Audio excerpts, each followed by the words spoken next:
जिंदगी में कुछ फैसले बहुत कठिन होते हैं और यही फैसले एक दिन जिंदगी को बदल देते हैं। और अगर आपने भी फैसला कर लिया है कि आप 12th के बाद टीचर बनना चाहते हैं, जी हाँ, अगर आप 12th के बाद डायरेक्ट टीचर बनना चाहते हैं तो उसके लिए एक आपको फैसला लेना होगा और वो फैसला है आपको एनसीईटी 2026 का एग्जामिनेशन देना और इसकी प्रिपरेशन करना ताकि आप इस एनसीईटी 2026 के एग्जामिनेशन को आप क्रैक कर सकते हैं। तो सबसे बड़ा सवाल यह है कि अगर आप 12th के बाद टीचर बनना चाहते हैं तो टीचर बनने के लिए आपको एनसीईटी का एग्जामिनेशन देना होगा। अब ये एनसीईटी है क्या, पहले इसको जान लेते हैं, फिर हम इसके प्रोसेस के बारे में जानते हैं।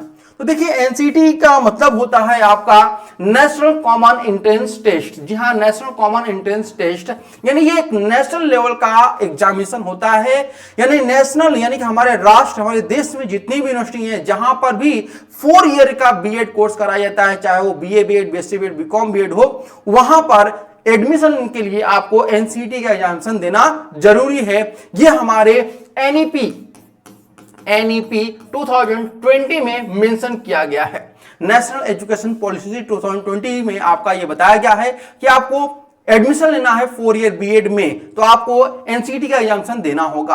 अब यहां पर ध्यान रखिएगा, क्या है एनसीईटी के बारे में थोड़ा सा ये जान लेते हैं।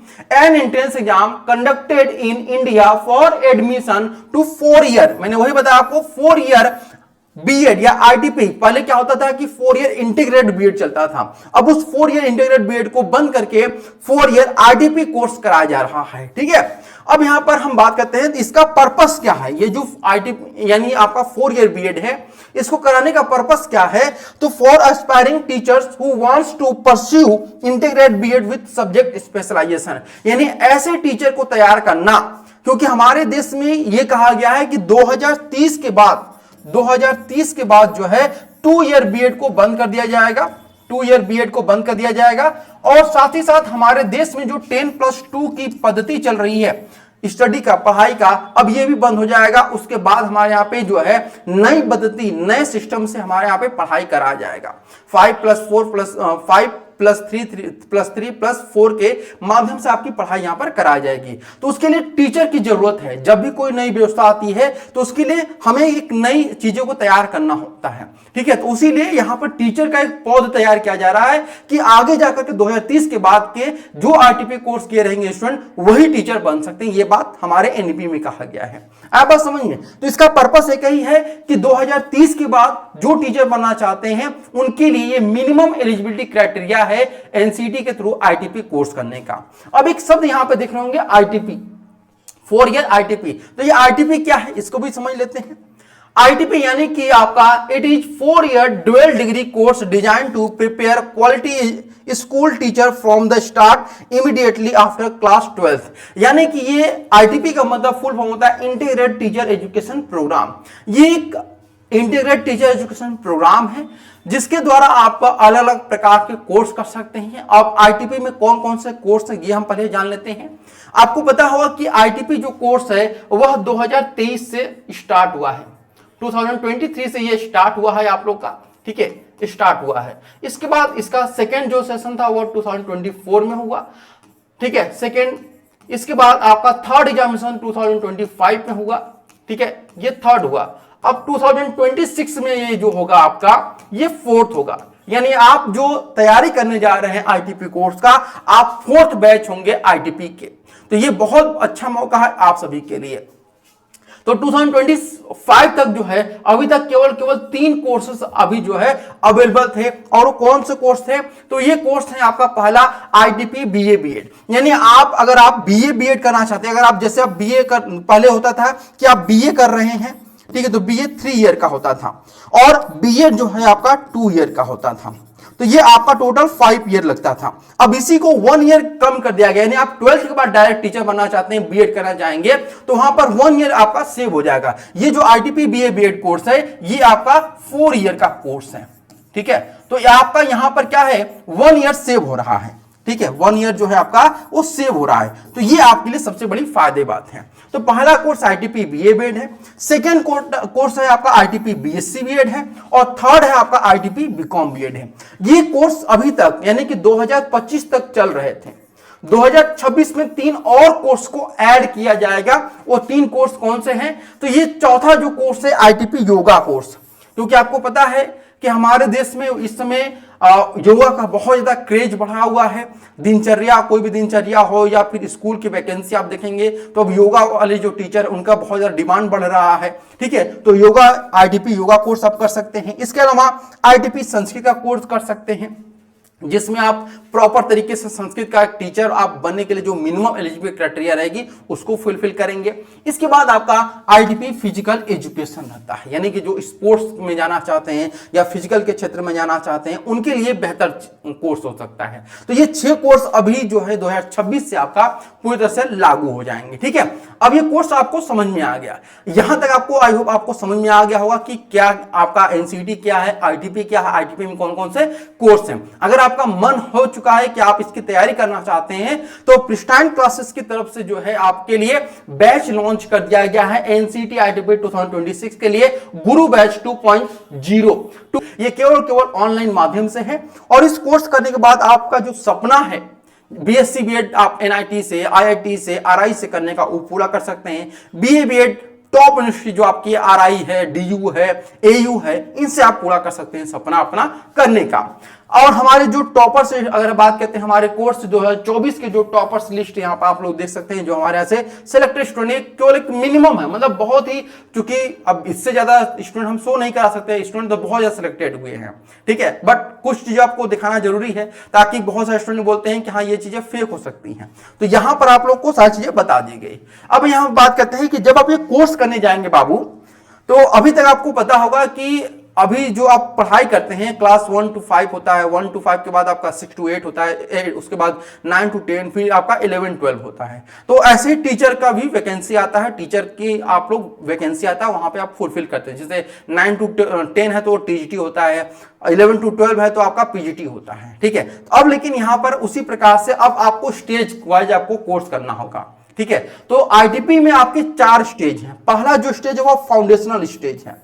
ठीक है, ये आपका प्री स्कूल से क्लास 12 तक, क्लास 2 सेकेंड तक के लिए है। ठीक है, प्री स्कूल यानी कि जो आंगनवाड़ी हो गया या बाल वाटिका जिसको आप कहते हैं। ठीक है, सेकेंड जो स्टेज यहां पे आप देख रहे हैं वो है प्रिपरेटरी स्टेज, जो क्लास 3 to 5 के लिए है। ठीक है, और थर्ड जो स्टेज है होता है वो है क्लास 6 to 8 यानी मिडिल स्टेज, और फोर्थ जो होता है वो आपका क्लास 9 to 12 के लिए होता है। यानी आप जो टीचर बनेंगे ये 4 स्टेज के बनेंगे। थोड़ा सा और मैं इसको विस्तार में अगर बताऊं आप लोगों को, तो मान लीजिए अगर आप यहां पर आईटीपी बीए बीएड करना चाहते हैं तो आपके पास 4 ऑप्शन होते हैं, आपको किसी एक को चूज करना होता है, आप सभी नहीं कर सकते हैं। अगर आप आईटीपी बीए बीएड करना चाहते हो तो किस में, फाउंडेशनल में करना चाहते हैं या प्रिपरेटरी में करना चाहते हैं या फिर मिडिल में करना चाहते हैं या फिर सेकेंडरी में करना चाहते हैं, ये आपका डिसीजन होता है। ठीक है, उसी प्रकार से अगर आप आईटीपी बीएससी बीएड करना चाहते हैं तो ये आप या तो फाउंडेशनल करेंगे, या तो आप प्रिपरेटरी करेंगे, या तो आप जो है सेकेंडरी करेंगे या फिर मिडिल करेंगे, कोई एक इन चारों में से ही कर सकते हैं। ठीक है, ये आपका डिसीजन होता है। इसके बाद आईटीपी बीकॉम बीएड करना चाहते हैं तो वैसे उसी प्रकार से 4 आपको मौके मिलते हैं, फाउंडेशनल का, प्रिपरेटरी का, मिडिल का और सेकेंडरी का, इनमें से जो आप करना चाहते हो कर सकते हैं। इसके बाद यहां पे आपको बात करते हैं कि ये चीजें तो समझ में आ गई कि आईटीपी क्या है, एनसीईटी क्या है, आईटीपी में कितने कोर्स है। अगर आप आईटीपी कोर्स करते हैं कोई भी तो उसमें 4 स्टेज होते हैं, इतनी चीजें आपको समझ में आ गई। अब अगर आप कोर्स करना चाहते हैं, इसकी प्रिपरेशन करना चाहते हैं तो पेपर पैटर्न क्या होता है इसको समझते हैं। तो इसमें पेपर पैटर्न पहले एलिजिबिलिटी क्राइटेरिया देख लेते हैं। तो आपका मिनिमम जो है 12th होना चाहिए आपका, आप या तो आपके 12th में 50% मार्क्स होने चाहिए। मान लीजिए आप अपियरिंग में हैं, अभी जैसे फॉर्म जो आता है वो जनवरी फरवरी में आपका आता है। ठीक है, तो उस समय तो आपने अपना बोर्ड एग्जाम दिया नहीं होगा, तो आप अपियरिंग ही कहलाएंगे। तो आप या तो अपियरिंग आप हो या तो पास्ड हो। अपियरिंग है तो आपका जब एग्जामिनेशन हो जाएगा, रिजल्ट आ जाएगा, एडमिशन होगा, तब एडमिशन के टाइम आपका रिजल्ट आपके पास होना चाहिए, वो भी 50% मार्क्स के साथ आपका होना चाहिए। ठीक है, इसमें एज की कोई लिमिट नहीं है फॉर्म भरने के लिए। बट जब आप एडमिशन कराने जाएंगे तो कई यूनिवर्सिटी का या आईआईटी जो है वहां पर एज का लिमिट लगाती हैं, बट फॉर्म आप भर सकते हैं। ठीक है, मिनिमम यहां पे अगर बात करते हैं तो जो मिनिमम एज होती है वो आप बिल्कुल फुलफिल करते हैं, इसमें कोई भी एज का बाउंडेशन आपका नहीं है, आप बिल्कुल इस फॉर्म को फिल कर सकते हैं। ठीक है, इसके बाद यहां बात करते हैं इसके पेपर पैटर्न के बारे में। टोटल जो यहां पे क्वेश्चन पूछे जाते हैं आपके 7 सब्जेक्ट इसमें रहते हैं। ठीक है, 7 सब्जेक्ट आपके यहां पर रहते हैं और ये सिविल सब्जेक्ट को में आपके टोटल 181 क्वेश्चन आपके पूछे जाते हैं। इनमें से आपको अटेम्प्ट करना होता है 160 क्वेश्चन अटेम्प्ट करना होता है, ठीक है। और 160 क्वेश्चन जो अटेम्प्ट करेंगे इसके लिए आपको जो है कितना टाइम देता है, 180 मिनट का आपको टाइम दिया जाता है। 180 मिनट का आपको यहां पर टाइम, यानी कि जो ड्यूरेशन होता है आपका एग्जामिनेशन का वो 3 आवर्स का होता है ड्यूरेशन, ठीक है। और 7 सब्जेक्ट के लिए आपको 160 क्वेश्चन सॉल्व करना होता है। एक यानी कि एक क्वेश्चन अगर राइट आंसर होगा आपका तो 4 मार्क्स दिए जाएंगे, रॉन्ग आंसर होगा तो -1, और कोई आंसर आप नहीं देते हैं तो उसके लिए 0 मार्क्स मिलता है, ठीक है। और एग्जामिनेशन जो इसका होता है वो बिल्कुल ऑनलाइन मोड में होता है, कोई ऑफलाइन इसका नहीं कराया जाता है, ये बात बिल्कुल ध्यान रखिएगा। और टाइप की बात करते हैं, किस टाइप का आपकी एग्जामिनेशन कराया जाता है, तो ये आपका एमसीक्यू टाइप का एग्जामिनेशन कराया जाता है, ठीक है। अब बात करते हैं यहां पर इसके सिलेबस को लेकर कि इसका सिलेबस क्या है और कैसे आप इसके सिलेबस को देख सकते हैं, ठीक है। मतलब क्या क्या आपको यहां पे पढ़ना है। तो इसका जो सिलेबस है वो 4 सेक्शन में डिवाइड होता है। सेक्शन 1 ये आपका लैंग्वेज का सेक्शन होता है। सेक्शन 2 जो होता है वह डोमेन स्पेसिफिक सब्जेक्ट होता है। तीसरा जो सेक्शन होता है वह जनरल टेस्ट का होता है, और चौथा सेक्शन जो होता है वह आपका टीचिंग एप्टीट्यूड का होता है। ये 4 सेक्शन होते हैं। अब सेक्शन 1 की बात करते हैं तो सेक्शन 1 में आपको 2 लैंग्वेज चूज करना होता है, लैंग्वेज 1, ठीक है, और लैंग्वेज 2। अब लैंग्वेज 1 में आपको बता दें यहां पर 23 क्वेश्चन आपको दिए जाते हैं, जिसमें से 20 क्वेश्चन आपको अटेम्प्ट करने होते हैं। सेम लैंग्वेज 2 में भी 23 क्वेश्चन रहते हैं और 20 क्वेश्चन आपको अटेम्प्ट करने होते हैं। अब यहां पे बात होती है कि लैंग्वेज 1 और लैंग्वेज 2 में आप क्या चूज कर सकते हैं, ठीक है। तो लैंग्वेज 1 और लैंग्वेज 2 में आपको ऑप्शन दिए जाते हैं, और ये ऑप्शन यहां पे आपके हैं। कुल आपके यहाँ पे ऑप्शन है, आप देख सकते हैं, जैसे English language literature, Hindi language literature, Asamiya, Bengali, Gujarati, Kannada, Malayalam, Marathi, Oriya, Punjabi, Tamil, Telugu, Urdu, English for communication, ठीक है। यहां पर इंग्लिश लैंग्वेज लिटरेचर और इंग्लिश फॉर कम्युनिकेशन, यहाँ हिंदी लैंग्वेज लिटरेचर, यहाँ पे हिंदी फॉर कम्युनिकेशन है। तो ये दोनों आप देख लीजिएगा ध्यान से। अगर आप केवल इंग्लिश के साथ जाना चाहते हैं, दोनों इंग्लिश में लेना चाहते हैं तो इंग्लिश लैंग्वेज लिटरेचर और इंग्लिश फॉर कम्युनिकेशन ले सकते हैं। हिंदी के साथ जाना चाहते हैं तो हिंदी लैंग्वेज लिटरेचर और हिंदी फॉर कम्युनिकेशन ले सकते हैं, ठीक है। और बाकी अगर आप जिस भी स्टेट के हैं उस स्टेट से बिलोंग करते हैं तो अपने स्टेट की ले सकते हैं। जैसे आप बंगाल से बिलोंग करते हैं बंगाली, आसाम से तो आसामी आप ले सकते हैं। इसके अलावा अरेबिक आपको मिलता है, Bodo, Chinese, Dogri, French, German, Italian, Japanese, Kashmiri, Konkani, Maithili, Manipuri, Nepali, Persian, Russian, Santhali, Sindhi, Spanish, Tibetan, Sanskrit, Garo, Khasi और पाली। ये आपको लैंग्वेज के सब्जेक्ट मिलते हैं, जहां से आप कोई भी 2 लैंग्वेज इसमें से ले सकते हैं। कोई भी 2 लैंग्वेज आपको यहां पर ले सकते हैं इन्हीं में से। ये लैंग्वेज बात हो गई। अब हम डोमेन की बात करते हैं, ठीक है। तो डोमेन स्पेसिफिक जो सब्जेक्ट होता है वो आप अपने सब्जेक्ट के अकॉर्डिंग लेते हैं कि आपको क्या करना है। आपको बीए बीएड करना है, बीएससी बीएड करना है, फिर बीकॉम बीएड करना है। तो यहां पर 3 आपको डोमेन लेने होते हैं, ठीक है। डोमेन 1, डोमेन 2 और डोमेन 3। तो हर डोमेन में आपको 28 क्वेश्चन रहते हैं, जिसमें 25 क्वेश्चन अटेम्प्ट करना होता है। डोमेन सब्जेक्ट 1 में से भी, डोमेन सब्जेक्ट 2 में भी 28 क्वेश्चन आता है, 25 अटेम्प्ट करना होता है। डोमेन 3 में भी आपके 28 क्वेश्चन आते हैं, 25 क्वेश्चन अटेम्प्ट करना होता है, ठीक है। अब ये डोमेन सब्जेक्ट आपको क्या क्या मिलता है वो भी हम लोग देख लेते हैं एक बार, ठीक है। तो देखिए यहां पर अगर आप आईटीपी बीए बीएड करते हैं, अगर आप यहां पे आईटीपी बीए बीएड करते हैं तो आपको क्या क्या सब्जेक्ट मिलते हैं डोमेन में। आपको geography, economics, history, political science, home science, knowledge, tradition, practice India, उसके बाद legal studies, mass media, mass communication, psychology, Sanskrit और सोशियोलॉजी। ये आपके बीए बीएड के डोमेन सब्जेक्ट है। इनमें से कोई 3 आपको लेना होता है, यानी ये जो आप बीए बीएड देख रहे हैं इनमें से कोई 3 डोमेन सब्जेक्ट आप ले सकते हैं। उसी प्रकार से बीएससी बीएड में भी आपको 3 सब्जेक्ट लेना होता है।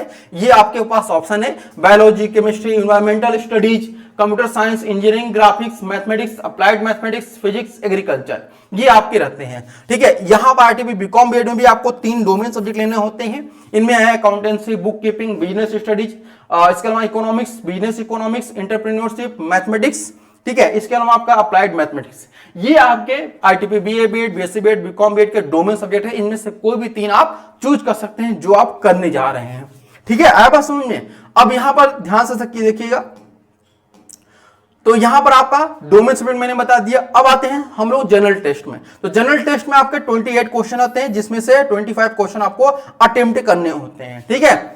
अब बात करते हैं यहाँ पर जनरल टेस्ट में क्या क्या पूछा जाता है। तो जनरल टेस्ट में बेसिकली आपका जीके रहता है, ठीक है, जीके जीएस रहता है, प्लस आपका रीजनिंग रहता है, प्लस जनरल मैथ रहता है।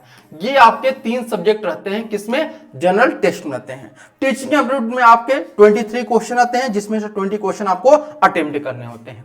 तो ये ओवरऑल आपका 4 सेक्शन है। इन 4 सेक्शन में से आपके कुल क्वेश्चन पूछे जाते हैं, और कुल टोटल जो क्वेश्चन बनाए जाएंगे 181 क्वेश्चन आपको से यहां से पूछे जाते हैं, ठीक है, जिसमें से आपको 160 क्वेश्चन अटेम्प्ट करने होते हैं। आया बात समझ में यहां तक? यानी पेपर पैटर्न आपको समझ में आएगा, सिलेबस भी आपको समझ में आएगा। इसका लैंग्वेज 1 का जैसे मान ली हिंदी है, तो हिंदी का क्या सिलेबस होगा, इसका अलग से मैं आपको वीडियो बनाऊंगा, ठीक है। उसी प्रकार से हर सब्जेक्ट का आपको अलग से वीडियो आएगा, आप लोग उसको जरूर देखिएगा। उसमें आपका ट्रेंडिंग रहेगा कि 2023, 24, 25 में क्या ट्रेंड रहा था पेपर पैटर्न का, ये सब चीजें आपको यहाँ पर देखी जाएंगी। इसके बाद आपको बात करते हैं, आपका यहाँ पर है कि आप चूंकि ये सारी चीजें तो आपको पता होगी कि पेपर पैटर्न क्या है, क्या क्या सिलेबस रहेगा, इसका फॉर्म कब आएगा। तो इसका फॉर्म जो है वह आप मान लीजिए कि ये आपका एक्सपेक्टेड है, ये आपका एक्सपेक्टेड है कि फरवरी 2026 में आपको फॉर्म जो है वह देखने को मिल सकता है, या उससे पहले भी आपको यहां पर देखने को मिल सकता है। तो आपके पास तैयारी करने के लिए अगर हम बात करते हैं तो यहां पे 5-6 महीने, 6 से 7 महीने का टाइम बचा हुआ है। इसमें आप बेहतर तैयारी कर सकते हैं। बेहतर तैयारी करने के लिए आप प्रिस्टाइन क्लासेस के जो ऐप है, प्रिस्टाइन क्लासेस ऐप, इसको आप लोग डाउनलोड कर सकते हैं, ठीक है। और अगर कोई भी आपको पास डाउट हो तो आप हमें मैसेज या व्हाट्सएप कर सकते हैं 7309733765 पे आप हमें कॉल या व्हाट्सएप करके जानकारी ले सकते हैं। उम्मीद करते हैं आपको सारी इंफॉर्मेशन एनसीटी के बारे में मिल चुकी होगी। अगर कोई भी डाउट आपका हो तो आप कमेंट बॉक्स में जरूर मेंशन करिएगा। आज के लिए इतना ही, फिर मिलते हैं नेक्स्ट वीडियो में, तब तक के लिए धन्यवाद।